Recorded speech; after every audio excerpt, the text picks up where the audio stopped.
Hi, my name is Ann Searstead, and today I will be sharing with you how visual schedules can help students with autism. There are 5 main parts of this presentation. The first part is what are visual schedules. Next, I'll be sharing how to make a visual schedule, followed by how to use a visual schedule. Fourth, we'll talk about why you would want to think about using a visual schedule, and we'll finish off the presentation with some examples of some excellent visual schedules. So what are visual schedules?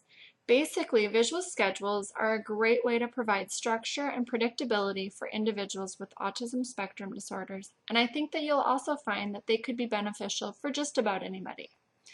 Visual schedules visually display an order of events. They show concrete, simple to understand steps. On the right side of the screen, you'll see what are visual schedules, how to make a visual schedule, how to use a visual schedule, why use a visual schedule, and examples.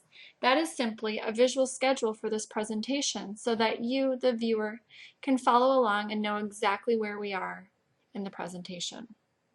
A visual schedule could be a line of pictures, objects, or text that represent different transitions. Visual schedules can look very different depending on a student's need. You could use a class-wide schedule for your entire classroom of students, or you may come up with a visual schedule that's more individualized for a student or a group of students. You could use a visual schedule for morning routines, a daily school-wide schedule for a specific assignment or task, or at home for after-school chores or nightly routines. Next is how to make a visual schedule. When you make a visual schedule, it's very important to first determine what the areas of need are. What is the student struggling with and that needs some more structure and an intervention to help? Then you would want to break down the problem area into several small steps, including breaks. Third, you'd want to include the student in the creation of the visual schedule if at all possible. And when I show you the examples, I'll give you some ideas of how you could include the student. Then you would want to determine the best visual format. Do you want to use pictures, words? Do you want to incorporate technology and download different applications to use a visual schedule? And lastly, you need to determine how to indicate when the task is complete. Would you use a pull-off technique where the task was fastened with Velcro where the student could take that task off? Would you want to have a check off like I used in the example? I checked off the task that we already completed. Would you have a completed pocket or an envelope where the student could take off that task and put it in the envelope or the pocket to show that they're completed? So now, how do you use a visual schedule? You would want to start by giving a standard phrase. So you would start with check schedule. That would then prompt the student to go to the visual schedule. You then would prompt the student to look at, or you could point to the very first activity. Then you would prompt the student to go to the location of that first activity, followed by prompting the student to begin the first activity.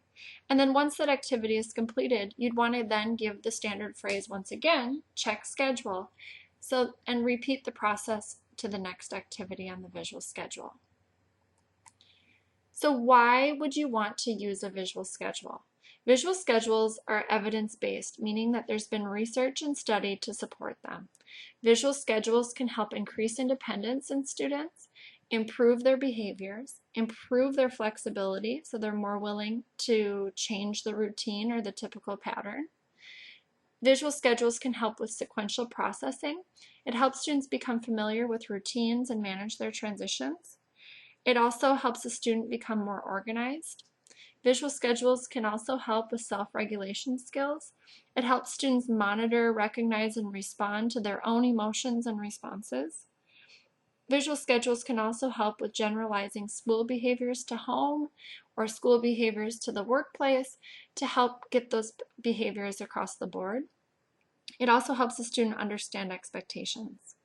Visual schedules can provide a great variation in setting and application. You could use them in a variety of different ways, and many visual schedules look very different.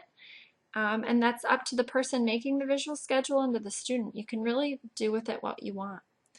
My favorite part of visual schedules are that students can participate in the process. This is something that you can get their buy-in and they can become involved. They could help pick out the visuals. They could help make the visual schedule. And it's really a neat way to get the student involved. Now we'll be talking about some of the examples, and I'll be sharing them with you so that you can get a better idea of exactly what a visual schedule could look like and how you could use it in your classroom or with your students. So this first example is a text-based and visual schedule. It has the graphics and it also has the text. It's something simple. The student could cross off the task as they complete it and move on to the next one.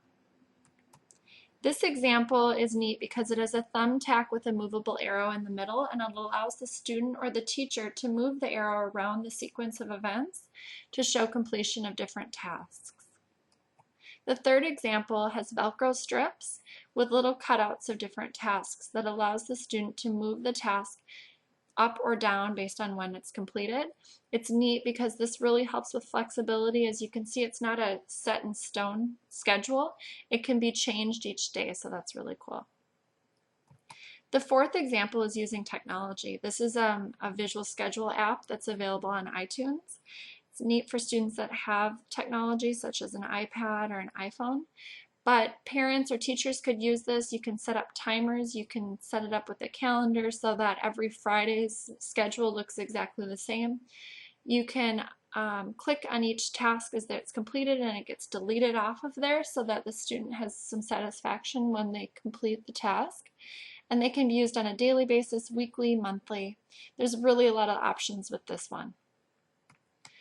This example is a first then example of a visual schedule. It shows that once the student first completes the worksheet, then they get the computer time. So it's simple and neat to break down just a couple different tasks. The sixth example is a bookmark, and it lists all of the tasks for the day. That can be a good way at something small that every student in the class could have on their desk, or you could just use this with a few different students. But it's strictly, for the most part, pretty visual. So as you can see, this presentation, we've covered what visual schedules are, how to make a visual schedule, how to use a visual schedule, why you'd want to use visual schedules, and then shared some examples. So I hope that you found it helpful, and please let me know if you have any further questions. I'd be happy to talk more about it. Thank you.